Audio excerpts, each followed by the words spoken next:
네, 반갑습니다. 서울법정세상 조직위원 장승진입니다. 오늘 프레젠테이션은 지역대학 위기 극복을 위한 핵심인 대학 체제 개선안을 중심으로 가급적 간단히 말씀을 드리려고 합니다. 특히 온라인이나 나중에 오실 대중들께서 좀 이해하셨으면 좋겠다 하는 목적에서 최대한 좀 가볍게 말씀드리도록 하겠습니다. 자세한 논조는 자료집을 통해서 확인해 주시면 되겠습니다. 대한민국 학부모라면 누구나 자녀의 대학 문제로 한 번씩 깊은 고민을 하게 됩니다. 여기 한 학부모가 있습니다. 평소 좋은 대학이란 아이가 즐겁게 다닐 수 있는 대학이라 생각하면서 아이에게 가급적 학업 스트레스를 주고 싶어 하지 않은 학부모입니다. 그리고 집과 가까운 국립대학에 아이가 진학했으면 좋겠다라는 바람도 가지고 있습니다. 그러나 이 대학을 두고 주위 많은 사람들은 이렇게 조언을 해줍니다. 현실을 생각하면 재수를 해서라도 반드시 인서울을 해야 돼. 이런 조언들 앞에서 학부모는 흔들립니다. 고민하던 학부모는 한번 꼼꼼하게 살펴보기로 합니다. 우선 어떤 대학이 교육 여건이 좋을까? 우리 아이가 어떤 환경에서 가장 좋은 수준 높은 공부를 배울 수 있을까? 살펴보니 표는 좀 작게 보이지만 서울대, 연고대, 성균관대, 부산대 이런 식으로 총 교육비가 80% 가까이 수도권 대학들에게 몰려있다는 것을 알게 됩니다. 그리고 1인당 교육비 역시 높은 대학들은 수도권에 있는 명문대들이구나를 확인하게 되죠. 그러면 취업에는 어떤 학교들이 좋을까? 한번 확인해 봤더니 역시 상위 10개 명문대 그리고 수도권 중심의 대학들이 연봉도 높고 높은 취업률을 보여주는구나 라고 확인하게 됩니다. 정부는 그러면 어떻게 어느 학교를 많이 도와주지? 투자를 어디에 많이 하지? 역시 살펴보니 서울에 있는 대학들이 투자를 많이 받네. 이런 상황 속에서 아이와 부모는 거주지를 옮겨야 하는 부담이 있지만 좋은 대학들이 많은 수도권 대학을 택하기로 결정을 합니다. 교육 여건, 취업 여건, 인맥 여건, 사회 문화적 환경 등을 고려하니 이게 현실이고 최선의 선택이겠구나라고 확인했기 때문입니다. 하지만 모든 학생과 학부모들이 이런 선택을 하다 보니 개인적 차원에서는 합리적인 선택일 수 있지만 국가적 차원에서는 큰 문제가 발생했습니다. 과도한 입시 경쟁이 생기고 그로 인해서 23.4조 원에 달하는 사교육비가 발생을 했습니다. 지역에 남은 학생들에 대한 폄하가 생겼고요. 출산율 문제가 생기고 지역 소멸 문제가 대두가 됩니다. 이 문제를 그냥 두기에는 국가적 손실이 너무 막중합니다.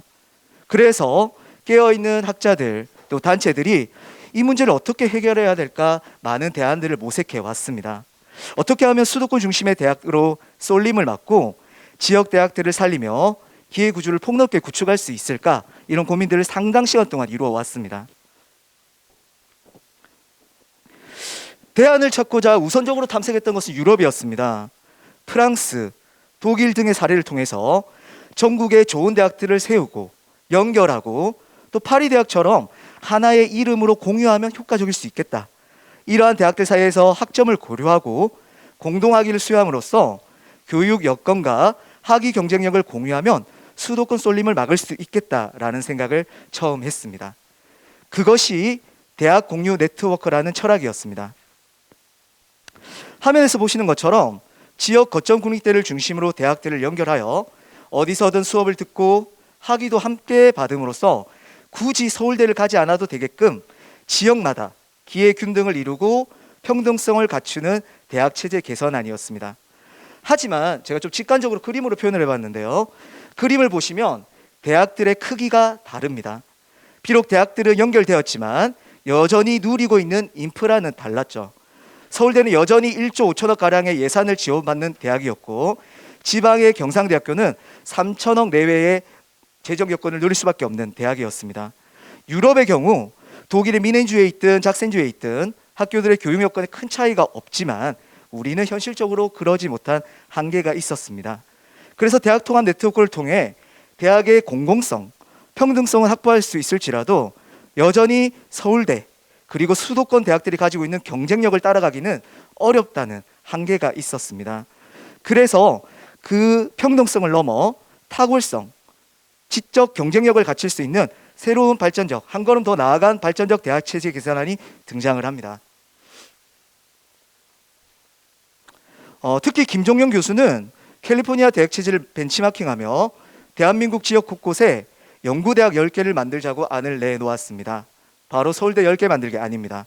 이 안은 유럽이 아닌 미국, 특히 캘리포니아 대학 체제를 주목합니다.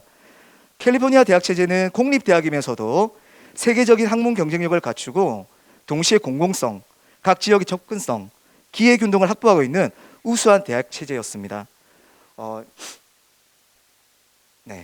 10개의 연구중심 대학, 23개의 교육중심 대학, 116개의 직업전문 대학 체제를 가지고 있는데, 그림을 보시면 아시겠지만 10개의 연구중심 대학의 경우 맨 왼쪽 그림입니다. 캘리포니아 주 곳곳에 세워져서 우리나라처럼 수도권으로 쏠려야 되는 이유 없이 각 지역을 튼튼하게 지탱하는 모습을 보여줍니다. 게다가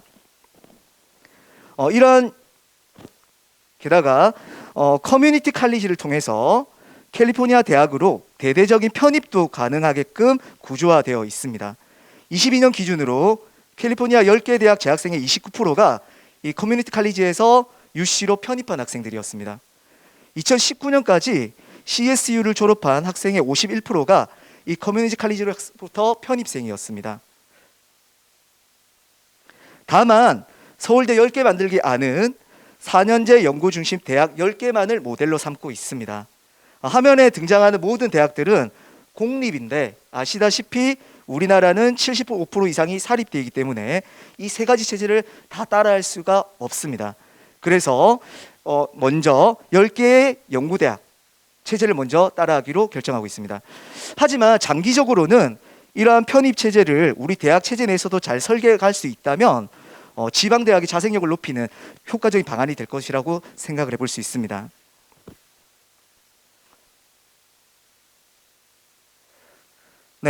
이런 연구대학 10개를 우리나라에 만들기 위해서는 지역대학의 구조조정과 가감한 예산 지원을 통해 규모의 학문을 구축하자고 서울대 10개 만들기 안을 강조하고 있습니다. 화면을 보시면 지역 국립대학과 캘리포니아 대학의 교수 수가 얼마나 차이가 나는지를 볼 수 있습니다.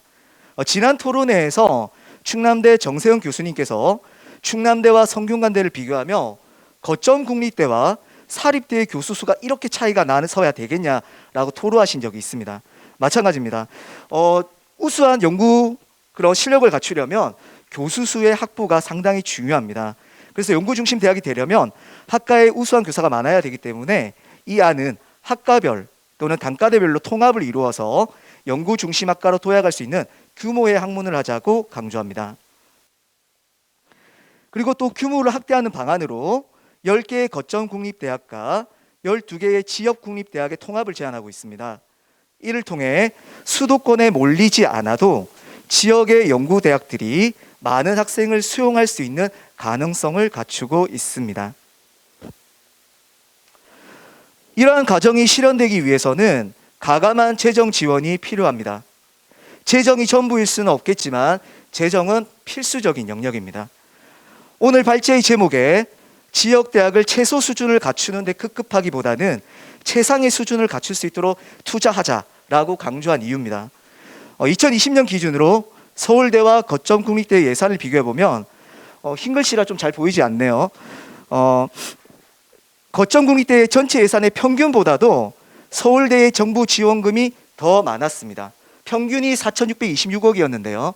서울대가 받은 정부 지원금은 4,866억 원이었습니다. 한국 정부가 구조적으로 철저하게 수십 년 동안 서울대 중심의 예산을 편성했다는 것을 확인할 수 있는 부분입니다. 서울대와 거점국립대의 정부 지원금을 비교해 보겠습니다.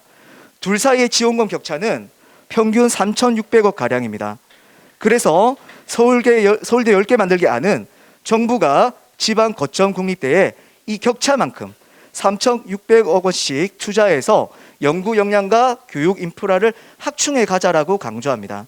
그렇게 꾸준히 투자해 가면 연고대 수준의 대학이 될 수 있다라고 강조하고 있습니다.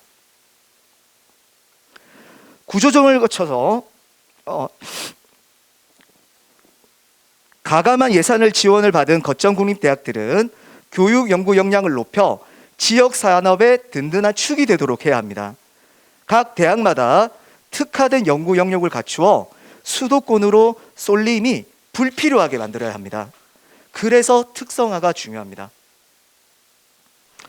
캘리포니아 대학을 보면 UC 샌프란시스코는 의학과 생명공학을 특성화하고 있습니다. 비교적 다른 학과의 교수들 수는 적지만 이 분야만큼은 탁월하게 구성해 두었습니다. 그리하여 세계적인 생명공학 기업 제네텍 설립에 기여하기도 하고, 또 UC 데이비스는 지역사회의 와인 사업과 연계해서 포도 재배 및 양조의 특성화를 이루고 있습니다. 캘리포니아 와인은 51조 원에 가까운 매출을 기록하고 있습니다. 이처럼 거점 국립대 역시 특화된 탁월함을 갖출 필요가 있습니다. 국가의 혁신도시 종합발전계획과 같은 여러 방안들과 연계해서 특성화 전략을 구축해 갈 수 있겠습니다. 예를 들면 저희 경남에는 항공우주 사업이 아주 뛰어난 사업이라면 이것과 연계되었을 때 경상대학교를 가는 것이 굳이 서울에 있는 수도권 대학을 택하는 것보다 훨씬 더 선택하는 수요자 입장에서는 탁월한 선택이 될 수 있는 것입니다. 나아가 인서울과 지방대의 경계를 허물기 위해 이름을 서울대 또는 한국대라는 이름을 공유할 필요가 있습니다. 이처럼 지역 거점 국립대학을 중심으로 구조조정과 통합, 서울대 또는 한국대로의 이름 변경, 정부의 3,600원 가량의 추가 예산 지원, 교수진의 연구비 확보와 사활을 건노력이 합쳐지면 전국의 연구 중심 대학인 서울대학교가 만들어집니다. 제가 좀 그림으로 직관적으로 표현을 해봤는데요. 아까 전에는 그 대학들의 크기가 달랐다는 인프라의 격차가 있었는데 투자를 통해서 각 대학들이 충분한 인프라를 갖출 수 있도록 구비가 되었습니다. 그리고 보시면 건물들의 모양이 다릅니다. 크기가 똑같다면 당연히 서울이 좋겠죠. 다른 교육 문화적 환경이 있을 테니까요. 하지만 건물들의 특색이 다르기 때문에, 즉 각 대학이 가지고 있는 연구 특성화가 다르기 때문에 서로 비교할 것이 아니라 각자의 우위를 가지는 구조를 가지게 됩니다. 그러나 이러한 서울대 10개가 만들어져도 대한민국 교육 고통의 상당 부분은 남게 됩니다. 여전히 학생들은 몇십 건의 문제집을 풀면서 정답 찾는 요령을 익혀야 하고, 자신의 생각은 철저히 부정하고 주어진 정보를 암기하는데 몰두해야 합니다. 왜냐하면 그것이 대학 입시의 가장 효과적인 방법이고 선다형 상대평가제 아래서 최고의 전략이기 때문입니다. 그렇기 때문에 서울대 10개가 만들어진다면 우리는 한 걸음 더 나아가 새로운 평가 체제로의 전환, 입시 제도의 전환을 모색해야 합니다. 입시가 학생들의 줄을 세우는 것이 아니라 수학할 수 있는 능력을 검증하는 과정이 되도록 전환해야 합니다. 이를 위해서 사교육 없는 세상에 대학 입학 보장제를 잠시 살펴보겠습니다. 명칭에서도 드러나듯이 대학 교육을 따라갈 수 있는 일정한 수준을 갖춘 모든 학생에게 입학을 보장한다는 것입니다. 이러한 방식이 낯설 수 있겠지만 교육 선진국에서도 이미 다채롭게 나타나는 제도입니다.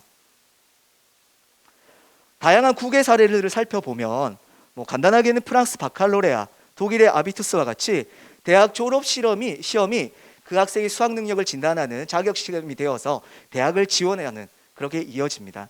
네덜란드 의대 법대의 경우 자격 기준을 충족한 지원자에게 추첨을 통해서 선발에 참여할 수 있도록 합니다.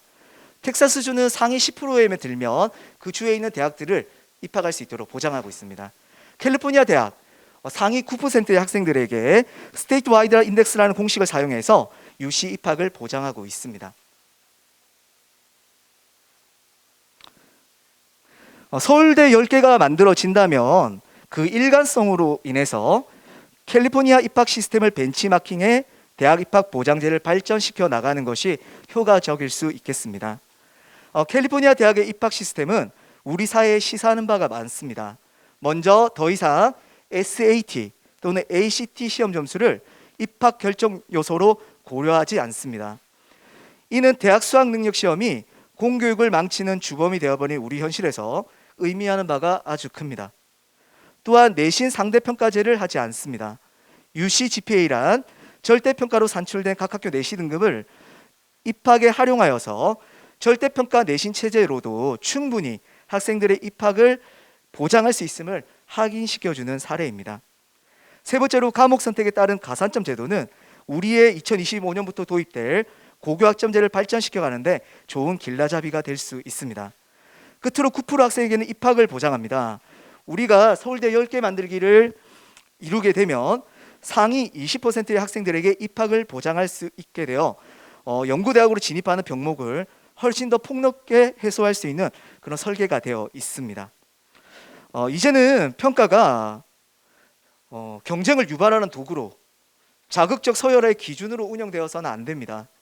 서울대 10개 만들기를 통해서 기회를 다원화하고 대학 입학 보장제로 평가와 입시의 패러다임을 전환해서 교육 경쟁력과 교육의 본질을 모두 살리는 대전환이 필요합니다. 결론입니다. 지방대학의 위기의 본질은 기울어진 운동장에 있습니다. 우리 사회는 수도권에 너무 많은 이권을 집중시켜 놓았습니다. 가파른 운동장에 승자와 패자가 있는가? 언젠가는 다 굴러떨어질지 모를 위태로움만 존재할 따름입니다. 이미 노출된 다량의 사회 문제가 이 문제적 상황을 확인시켜주고 있습니다.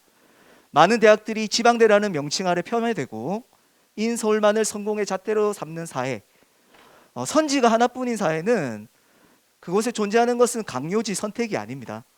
독재와 독점, 이것이 악한 까닭이 여기에 있습니다. 대한민국 어디서나 살기 좋은 지방시대, 그리고 이제는 지방대학 시대를 꿈꾼다면 이제는 대한민국 곳곳이 선택을 받을 수 있는 그런 기회의 다양한 구조화를 우리가 이뤄가야만 하겠습니다. 네, 감사합니다.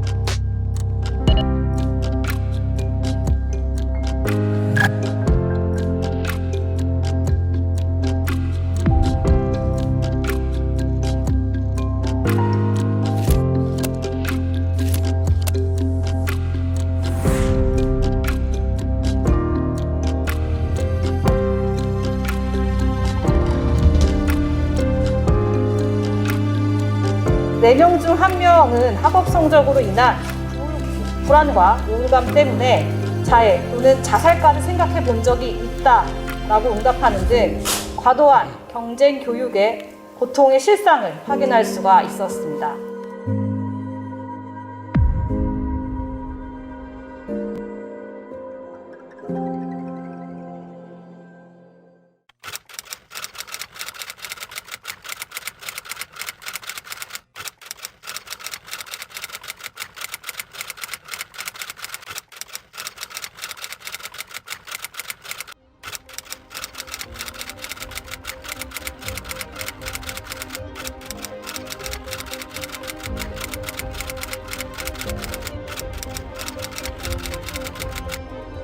언제까지 학업 경쟁 때문에 죽어간 아이들을 두고 볼 것인가?